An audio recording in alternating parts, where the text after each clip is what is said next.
खिलाड़ियों ने जो बातें उठाई, मैं सबसे पहली बात तो ये कहूँ, नरेंद्र मोदी जी की सरकार में जहां एक और खेलों का बजट 874 करोड़ रुपए से बढ़ाकर 2782 करोड़ रुपए से ज़्यादा कर दिया, खेलो इंडिया जैसी योजनाएं लेकर आए, टॉप जैसी स्कीम के कारण पोडियम तक पहुंचने का अवसर मिला, खिलाड़ियों के प्रशिक्षण पर करोड़ों रुपए खर्च किए जाते हैं, कोई कमी किसी खिलाड़ी के प्रशिक्षण में नहीं रखी गई।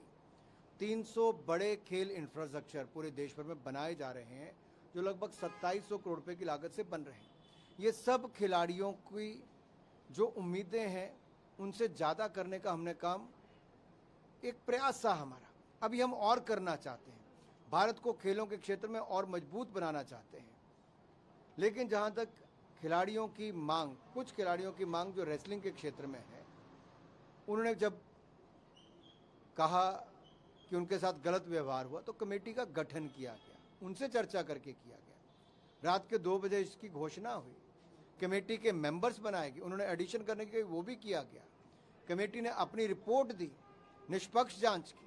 उसके बाद दिल्ली पुलिस ने एफआईआर दर्ज की, सुप्रीम कोर्ट तक गए तो वो भी सुप्रीम कोर्ट ने केस सुन के फिर मैजिस्ट्रेट तक जाने के लिए कहा। जो कहा, हर गोल पोस्ट अगली बार अगला गोल पोस्ट होता चला गया। हमने कहीं पे कोई कमी नहीं छोड़ी, खुले मन के साथ, खुले विचारों के साथ उनकी बात सुनी भी गई।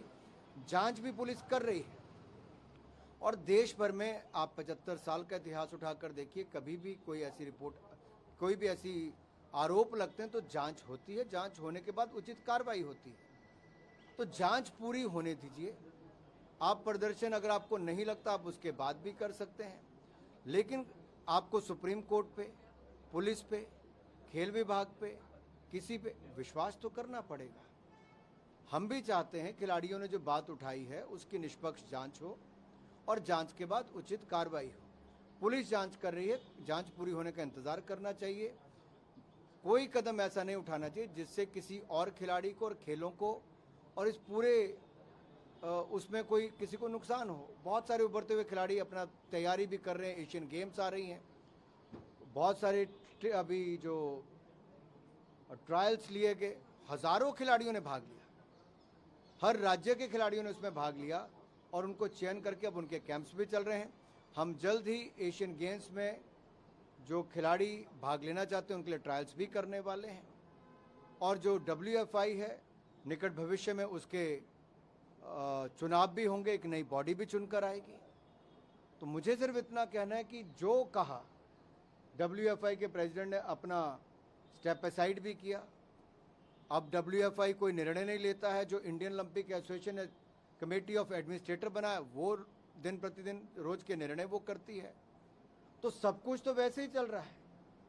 आखिरकार जांच तो नियमों के अनुसार ही होगी, कानून के अनुसार होगी और जांच पूरी होने के बाद उचित कार्रवाई भी की जाएगी। सर, पूरे मामले में जैसे कुछ संगठन या कुछ राजनीतिक दल लगातार इन्वॉल्व हुए हैं, इससे क्या आपको लगता है कि इसके पीछे कुछ राजनीति भी चल रही है? Politicisation of this protest. तमाम जो विपक्ष के नेता हैं वो बार बार संपर्क कर रहे हैं खिलाड़ियों से। मैं 2 बातें कहूंगा। पहला प्रश्न आपका है कि राजनीतिक दलों, मैं इतना ही कहूंगा, खिलाड़ियों ने स्वयं कहा था जनवरी महीने में कि ये प्लेटफॉर्म राजनीति करने के लिए नहीं है और किसी राजनीतिक दल को चाहते भी नहीं है। लेकिन बाद में राजनीतिक दलों का, ट्रेड यूनियंस का, कईयों का आना जाना हुआ। मैं उस पर कोई टिप्पणी नहीं करना चाहता कि इस मंच पे कौन कौन आया, लेकिन मैं इतना जरूर कहूँगा, मेरे प्रिय खिलाड़ियों, आपको दिल्ली पुलिस की जांच का इंतजार करना चाहिए, विश्वास करना चाहिए। दिल्ली पुलिस ने सुप्रीम कोर्ट में कहकर एफआईआर दर्ज की है और उचित यही होगा कि आप जब तक ये जांच पूरी ना हो तब तक इस तरह का कोई भी कदम ना उठाएं जिससे खेल या किसी खिलाड़ी या किसी को कोई ठेस पहुंचे। हम सब खेल और खिलाड़ियों के पक्ष में हैं, हम सब खेलों को आगे बढ़ाना चाहते हैं। देश में खेल प्रधानमंत्री नरेंद्र मोदी जी के नेतृत्व में आगे बढ़ा है, ना केवल बजट बल्कि उपलब्धियां भी बढ़ी है।